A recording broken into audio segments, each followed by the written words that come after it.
Welcome to Stories of the Ring. Today, we're diving into the shadowy beginnings of Ard, long before the One Ring ever came into existence. This is a tale of rebellion, betrayal, and the origins of evil itself. A story that sets the stage for every conflict in Middle-earth. In the very beginning, before the world we know was shaped, there was music. Eru Ilúvatar, the creator, brought forth the Inor, spirits of immense power, and together they sang the great music. This wasn't just any song, it was the foundation of the world itself. But among the Inor was one who sought more than harmony. Melkor, the mightiest of them all, grew restless. He craved power and desired to shape the song to his will, adding his own discordant themes. This act of rebellion created a ripple of chaos that would echo throughout history. Ilúvatar allowed Melkor's defiance to unfold, weaving it into the music itself. He revealed to the Ainur a vision of Ardor, the world they would shape. But even then, Melkor's envy was evident. He wanted dominion over this creation, and so began his descent into darkness. When the Or entered the world to bring Ivar's vision to life, Melkor was among them, but his purpose was far from noble. Instead of aiding in the creation of beauty, he sought to dominate and destroy. Melkor's corruption began to spread like a poison. Where his fellow Valar built mountains, rivers, and valleys, he tore them down or twisted them into forms of his liking. His jealousy extended even to the yet unseen children of Ilúvatar, the elves and men. He hated them before they even awoke, for they represented a love and freedom he could never truly possess. This hatred became the seed of all the wars and sorrow to come. And so Ardor was shaped, but it was not the paradise envisioned in the great music. Instead, it became a battleground with Melkor's malice at the heart of every conflict. From the earliest days, he sought to dominate the world and bend it to his will. But the Vala did not abandon their task. Together, they worked to prepare Ardor for the arrival of elves and men, even as Melor sought to undermine their every effort. As the Valar worked tirelessly to shape the world, Melkor's ambition only grew. He wasn't content with subtle disruptions. He wanted absolute power over Ardor. While the Valar sculpted lands and seas, Melor created fortresses and strongholds. His greatest and most infamous creation in these early days was Utumno, a vast and shadowy fortress in the far north. From there, his influence began to seep into the land and itself, twisting it into something dark and dangerous. Melkor's malice extended beyond the physical world. He sought to corrupt the spirits who had entered Arda, particularly the Maya, lesser beings of great power. Among these Maya was Sauron, who would later become infamous in his own right. Under Mello's sway, Sauron turned from his original purpose of creating and crafting to become a lieutenant of evil. Mello's ability to manipulate and dominate minds became one of his most dangerous tools, a weapon he wielded as effectively as any sword or flame. But Melkor's ambitions didn't go unnoticed. The Valar, led by Manwë, sought to contain his growing influence. There were clashes, early battles that shaped the land itself. Mountains rose, seas churned, and valleys deepened as the forces of the Valar and Melor clashed across Ar. Yet Mel was cunning and relentless. He retreated to Utumno, fortifying his position and continuing to undermine the Vala's work from the shadows. What made Melkor truly dangerous was his ability to inspire fear and chaos even when he wasn't present. His shadow loomed over Ardor. Creatures of darkness began to emerge, monsters born of his hatred and malice.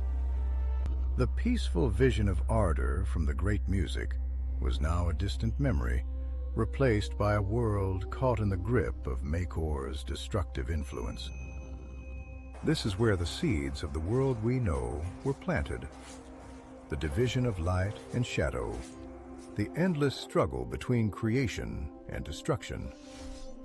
Melkor's rebellion was not just against the Valar, but against the very essence of harmony and unity. His actions ensured that Ardor would never be free of conflict, setting the stage for every tragedy and triumph to come. Despite Melkor's growing power, the Vala were determined not to abandon their purpose. They knew that Ard was meant to be a home for the children of Iluvatar, elves and men who had yet to awaken. This knowledge drove them to push back against Melkor's corruption. They sought to create a world of light and beauty, and to do so, they needed to confront the darkness spreading from Autumno. After long deliberation, the Valar united in a great assault on Melkor's fortress. This marked one of the first major battles in Ard's history, a conflict so fierce that it reshaped the very land itself. The Valar's power was immense, and for a time it seemed that their combined might would be enough to overcome Melkor. They broke into Autumno, and after a grueling struggle, they captured Melkor and brought him in chains to Valinor, the Undying Land. The Valar imprisoned Melkor for 3 ages, a period of peace and renewal for Ardor.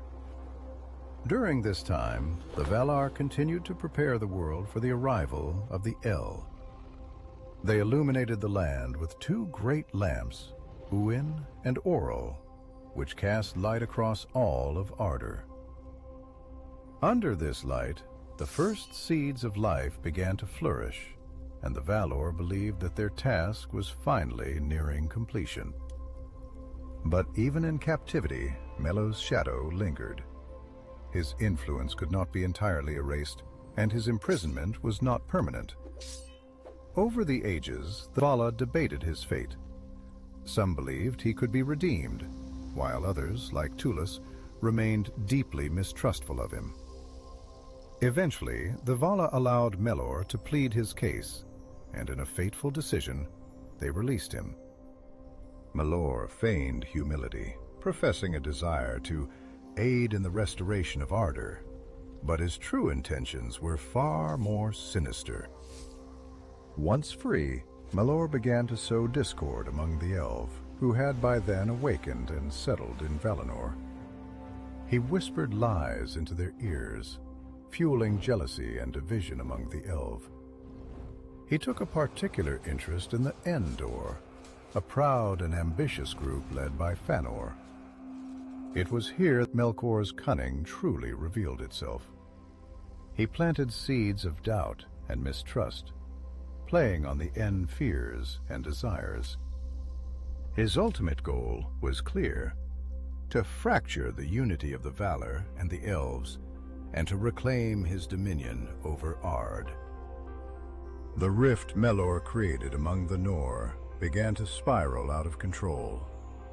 Fueled by his lies and manipulations, Fëanor, one of the greatest craftsmen in all of Ard, had forged the Sil Mills, 3 jewels of unparalleled beauty that contained the light of the 2 trees of Valinor. These jewels became the center of Melkor's schemes. He coveted them not just for their beauty, but because they symbolized the power and unity he so despised. Melkor whispered to Fëanor that his half-brother Fingolfin sought to usurp his place as the heir to their father Finwë. He also spread rumors among the Noor that the Vala intended to control them and keep them subservient in Valinor, preventing them from ruling lands of their own. These lies sowed mistrust, driving a wedge between the Noor and the Valar, and even between the Noor themselves. The tension reached a breaking point when Fëanor, consumed by pride and paranoia, confronted Fingolfin with a sword. This act of open aggression alarmed the Vala, who called Fëanor to account for his actions.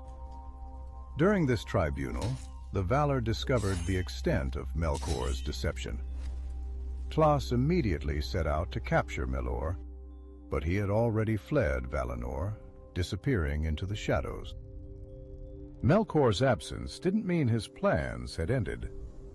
In his escape, he allied himself with Ungoliant, a monstrous spirit in the form of a giant spider.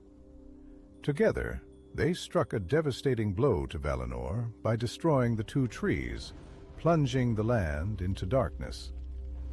The act was a calculated move by Melor to destabilize the Valar, while simultaneously creating chaos among the elves.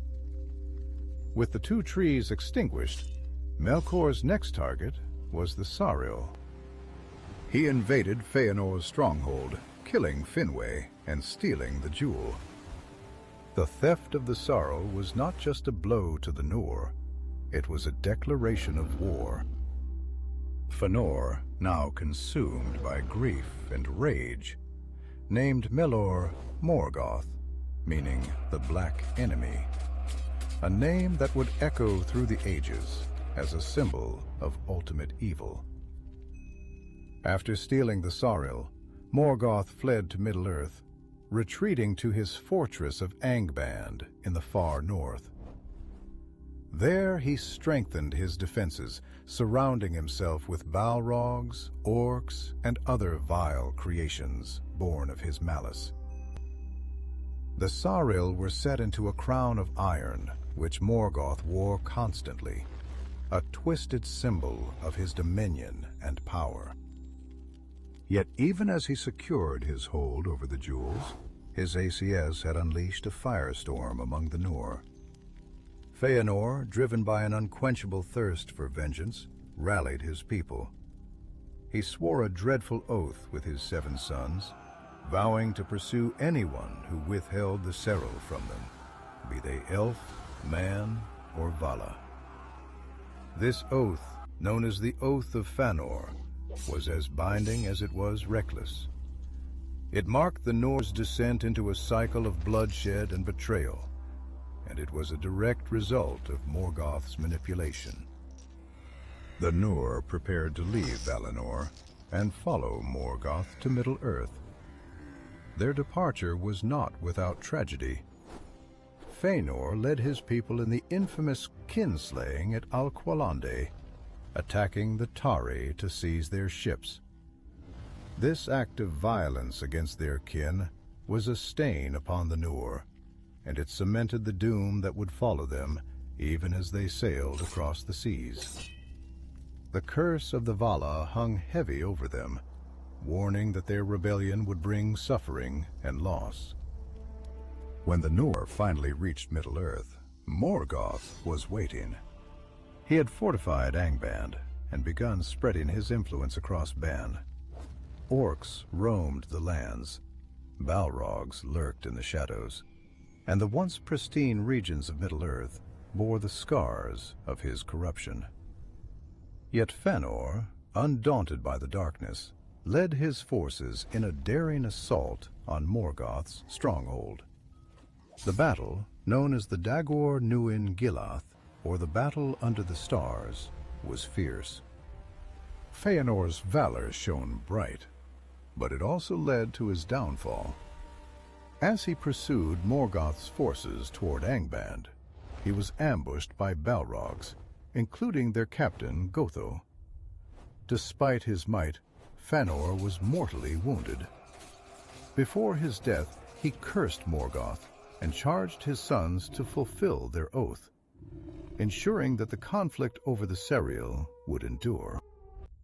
With Fëanor's death, leadership of the Nor fell to his eldest son, Mos. The Nor were now firmly entrenched in Middle-earth, their war against Morgoth beginning in earnest. Morgoth, however, was far from idle. From his fortress of Angband, he sought to undermine the Endor both through open war and andry. Morgoth feigned a desire for peace and sent in envoys to negotiate with Mith, claiming he would return one of the Cyril in exchange for a truce. Morgoth instead laid a trap. Mados and his companions were ambushed, and Midro was captured. Morgoth, always cruel, chained Mos by his wrist to the face of a mountain in Angon, leaving him to suffer as a warning to the Nor. This act of treachery did not break the resolve of the Nor.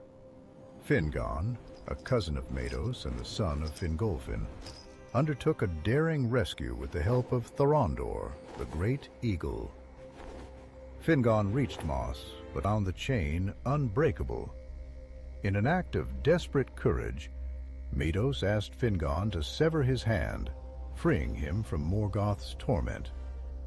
This act of bravery and sacrifice renewed the bond between the houses of Fëanor and Fingolfin, though the shadow of their oath still loomed. During this time, Morgoth's influence continued to spread across Beroran. He fortified Angband, surrounding it with the 3 volcanic peaks of Thangorodrim, and sent his forces to attack the elves already settled in the land. These early battles were brutal, but the Noor, with their superior strength and knowledge gained in Valinor, were able to repel Morgoth's initial assaults. However, Morgoth's power was far from spent. He began creating new horrors to bolster his armies, including Glong, the first dragon. Though still young and untested, Gel's appearance heralded the kind of monstrous creations Morgoth was capable of. The Valar's initial light of hope in Middle-earth began to dim as Morgoth's presence corrupted the land and the lives of those who inhabited it. For a time, the Nor believed they had contained Morgoth. Their combined strength surrounded Angband, forming what came to be known as the Siege of Angan. For hundreds of years, the forces of Morgoth remained trapped behind the iron gates of his fortress. Yet even under siege, Morgoth's mind was ever working, devising new ways to break his enemies and regain control of Middle-earth. After years of apparent calm, Morgoth unleashed a devastating counterstrike. He sent Lon, now grown and immensely powerful, to lead an army of orcs and Balrogs in a surprise assault. This attack shattered the siege of Angband, as fire and destruction swept across the plains of Ard Galin, reducing them to a desolate wasteland, henceforth known as Aneth the Gasping Dust. Morgoth's forces drove deep into the lands of the Nor, and the fragile unity of the elves and their allies began to fracture under the weight of his onslaught. Amid this chaos, Fingolfin, High King of the Nor, took a desperate stand. Overwhelmed by grief and anger at the devastation Morgoth had wrought, Fingolfin rode alone to the gates of Angband and issued a challenge to Morgoth himself. The Dark Lord, though reluctant to face such a mighty foe directly, accepted the challenge. What followed was one of the most legendary duels in the history of Middle-earth. Clad in black armor, Morgoth emerged from Angband, his towering form a shadow of terror against the sky. Fingal, radiant and unyielding, stood like a star defying the night. The two clashed in a ferocious battle that echoed across the land. Fingolfin struck Morgoth 7 times, wounding the Dark Lord in a way no other had. But the might of Morgoth was too great, and he eventually overpowered the Elven King. As Morgoth crushed him beneath his foot, Folin delivered one final blow, injuring Morgoth's heel with his sword, Ringil. Though Morgoth emerged victorious, the duel left him permanently scarred, both in body and pride. He walked with a limp from that day forward, a reminder of the courage and defiance of Finn-Goin. The loss of their king was a devastating blow to the Noldor, but the memory of his sacrifice became a beacon of hope and resistance for those who still fought against Morgoth's tyranny. In the years following Fingolfin's death, Morgoth's grip on Ban tightened. The lands once guarded by the Noor and their allies began to fall, one by one. Morgoth's forces spread terror across the north, and his dominion over the region grew nearly absolute. Yet resistance continued.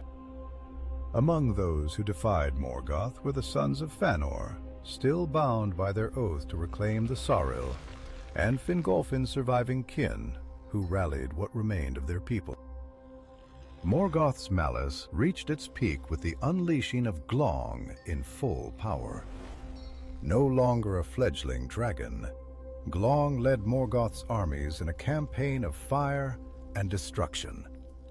Villages were razed, and even mighty fortresses were no match for the dragon's strength and cunning. Yet his influence extended beyond sheer destruction. Glong's gaze and words were laced with deceit and manipulation, sowing despair and confusion among Morgoth's enemies.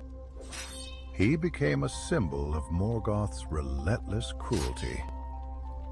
It was during this dark time that Morgoth's plans to weaken the alliances of his enemies bore bitter fruit.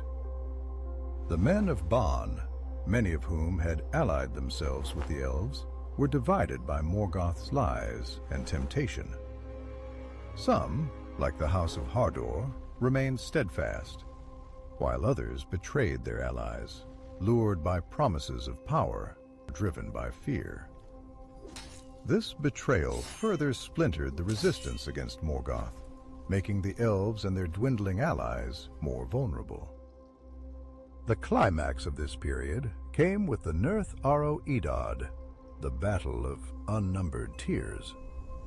Morgoth orchestrated a massive assault, unleashing his full might against the armies of elves, men, and dwarves. Though the alliance had planned a strategic counterattack, Morgoth's forces overwhelmed them.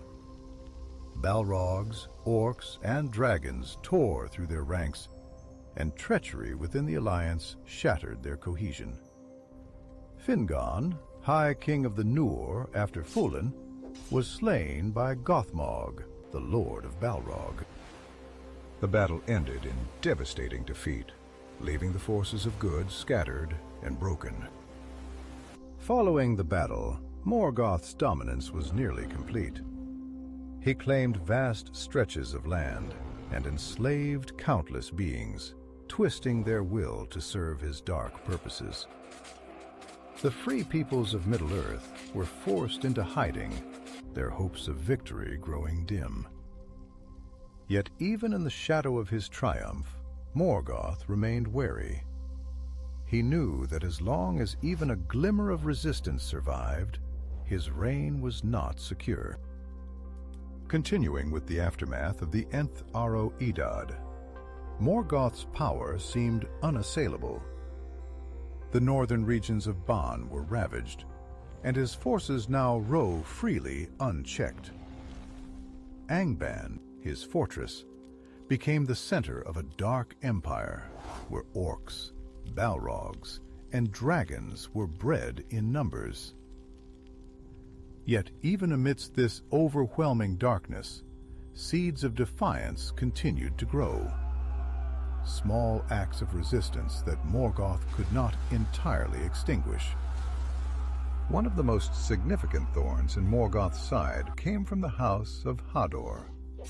particularly in the form of Turin Turambar. Turin, the son of Hurin, carried with him the weight of Morgoth's curse placed upon his family after Hurin was captured during the Nirth.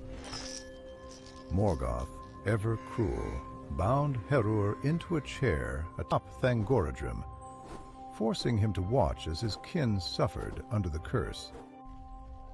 This was a calculated act designed not only to punish Hurin, but to spread despair among those who still opposed him.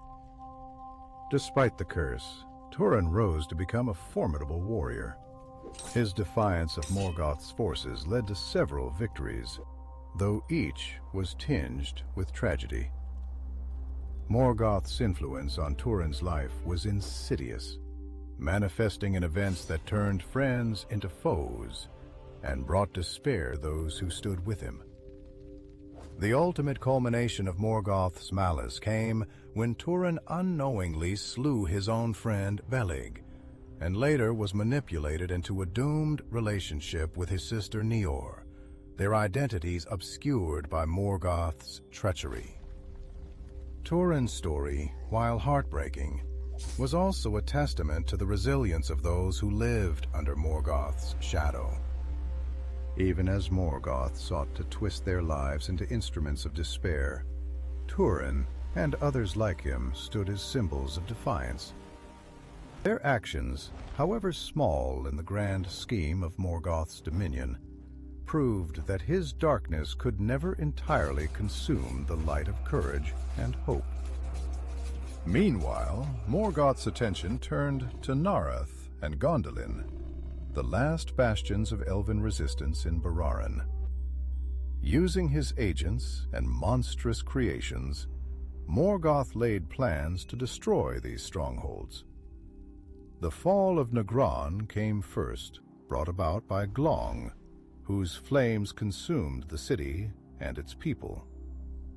Gondolin, hidden and thought safe, would face its doom later through betrayal, a recurring tool in Morgoth's arsenal. The fall of Gondolin marked one of the darkest chapters in the history of Ban. Morgoth had long sought the location of this hidden city, a stronghold of hope and resistance led by King Turon. Despite its secrecy, Morgoth's agents worked tirelessly to uncover its whereabouts. The key to its betrayal lay in Meglin, a member of Turon's own court, whose jealousy and lust for Idril, Turon's daughter, made him susceptible to Morgoth's manipulation. Captured by orcs during a venture outside Gondolin, Megalin was brought before Morgoth. The Dark Lord promised him power and Idil's hand in exchange for the city's location. Magin, blinded by his desires, betrayed Gondolin, leading Morgoth's armies directly to its gates. In a devastating assault, Morgoth unleashed a host of Balrogs, dragons, and countless orcs upon the city. The once glorious god, Gondolin, was consumed by fire and ruin. Though Gondolin fell, hope endured. A small group of survivors, led by Tua and Idril, managed to escape through secret tunnels. Among them was their son Arundel, whose role in the coming battles would become pivotal. Morgoth, however, was oblivious to the seed of hope that had slipped from his grasp. To him, the destruction of Gondolin marked another victory in his relentless campaign to dominate Middle-earth. With Gondolin and Narun in ruins, Morgoth believed his control over Beleriand was absolute. He turned his attention to consolidating his power, confident that no force could oppose him. Yet in his arrogance, Morgoth underestimated the resilience and determination of those who still resisted. The survivors of Gondolin, alongside other scattered remnants of elves and men, began to regroup and prepare for one last desperate effort to challenge Morgoth's dominion. At the heart of this resistance was End-Dil, who grew to become a skilled mariner and a beacon of hope for the free peoples of Middle-earth.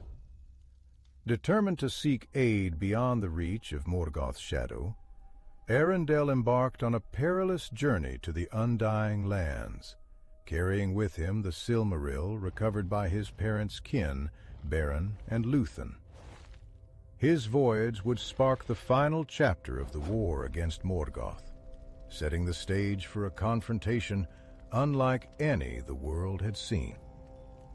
Egil's journey to the Undying Lands was an act of unparalleled bravery.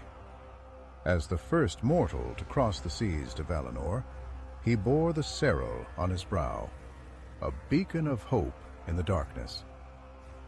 His plea to the Valar was simple, yet monumental: to intervene and save the free peoples of Middle-earth from Morgoth's tyranny. The Valar, moved by his courage and the plight of Middle-earth, heeded his call and prepared to launch the greatest assault ever witnessed in Arda. This marked the beginning of the War of Wrath, the final confrontation between the forces of the Valar and Morgoth. The Valar assembled a vast host of Maiar, Vanar, and Endor, who had remained in Valinor, alongside Eärendil and the remnants of the Iran. The scale of their force was matched, as was their determination to end Morgoth's reign once and for all. With their combined might, they sailed across the seas and landed in Middle-earth, setting the stage for an apocalyptic conflict. Morgoth, sensing the coming storm, unleashed his full strength from Angband. He sent forth countless orcs, balrogs, and dragons, including the wing terrors he had kept hidden until now. Among these was Anchor Dragon the Black, the mightiest dragon ever created, whose appearance darkened the skies. The battle that followed was one of unimaginable destruction, with the lands of Beleriand quaking under the weight of their clash. Eärendil, aboard his ship Vingalot, and accompanied by the great eagles led by Thorondor, engaged Morgoth's dragons in the skies in a legendary aerial battle. Eärendil confronted Ancalagon, slaying the monstrous dragon after a long and grueling fight. Ancalagon's fall shattered the peaks of Thangorodrim, signaling the beginning of Morgoth's end. The victory in the skies emboldened the Valar's host, who pressed their assault on Angband. As the forces of the Valar stormed Angband, Morgoth's power began to crumble. His armies were obliterated, and his once imposing fortress was reduced to ruin. Morgoth himself, hiding in the deepest pits of Angband, was dragged from his stronghold. Stripped of his crown, which had held the remaining Sauriel, he was cast down and bound once more with the chain Angor. The Vala sentenced him to an eternal exile beyond the doors of night, banishing him to the void. With Morgoth defeated and cast into the void, the War of Wrath came to a close. The cost of victory, however, was immense. Bararan, the land that had been the stage for so many of these events, was utterly devastated. Much of it sank beneath the sea, leaving only fragments of its once great realm. The survivors, both elves and men, were scattered, their numbers greatly diminished. Yet amidst the ruins, a fragile hope emerged.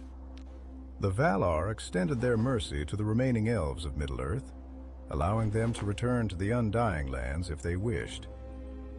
Many of the Noor, burdened by the grief of their losses and the weight of Feanor's oath, accepted this offer. The Eden, the faithful houses of men who had fought alongside the elves, were rewarded with a new home, the island of Numor, a gift from the Valar, where they could thrive in peace and prosperity. Yet the scars of Morgoth's influence could not be entirely erased.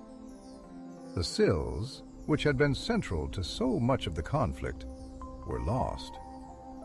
One remained in the sky, borne by Arundel as a guiding light for those who sailed the seas. The other two were cast into the depths of the earth and sea by Feanor's surviving sons, Mados and Magor, after their own tragic attempts to reclaim them. The jewels, symbols of both unparalleled beauty and devastating strife, were now beyond reach of any being. Even in exile, Morgoth's shadow lingered. His lies and malice had planted seeds of division and hatred that would persist for ages. Sauron, his most faithful servant, survived the War of Wrath and began to consolidate his own power in the dark corners of Middle-earth. Though Morgoth was gone, his legacy endured, ensuring that the struggle between light and darkness would continue. And so, this chapter in the history of Arda closed not with triumph, but with the bittersweet knowledge that evil, though defeated, could never be entirely destroyed. The free peoples of Middle-earth had won a fragile peace, but they knew that vigilance would always be required. As the ages turned, the stories of Morgoth, the Serral, and the War of Wrath would echo across time, reminders of the cost of both pride and defiance, and the enduring hope of those who dared to resist. If you enjoyed this deep dive into the epic tale of Morgoth and the War of Wrath, don't forget to give this video a thumbs up and share it with your fellow Tolkien fan. Your support helps Stories of the Rings bring more of Middle-earth's incredible lore to life. What part of this story resonated with you the most? Was it the defiance of Fingolfin, the tragedy of Fëanor, or the ultimate fall of Morgoth? Let us know in the comments below. We'd love to hear your thoughts. And if you're not already, hit that subscribe button and ring the bell so you don't miss our next adventure into Tolkien's world, whether it's unraveling the mystery of the Serral or exploring the rise of Sauron. We've got so much more to uncover together.